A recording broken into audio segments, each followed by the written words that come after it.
a magistrate sitting in Kmja gave a ruling whereby a member of parliament for Mumias East was ordered to pay some 500,000 shillings plus costs.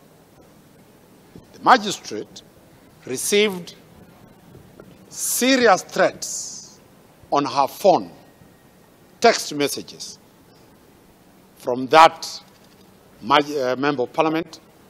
She reported, as it is provided for under the Criminal Procedure Code, to the police.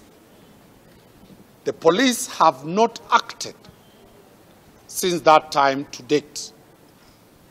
The threats, I have shared them with the members of the press. The DCI, to date, has not acted on what is expected for the DCI to do.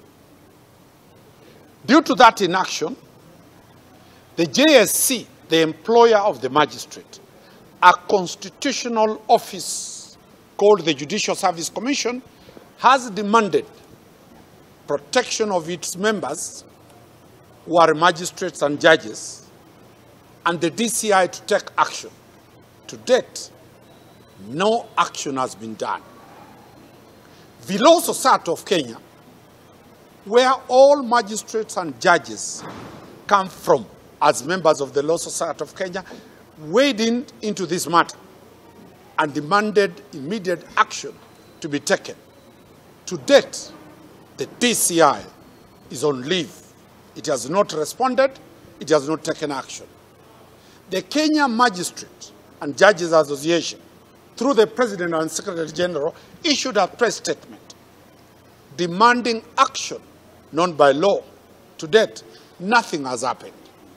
So the questions left now is that the Kmja has now come to its lawyers to demand, and we have demanded, and we have written a letter which we have shared to the public, addressing the Director of Public Prosecution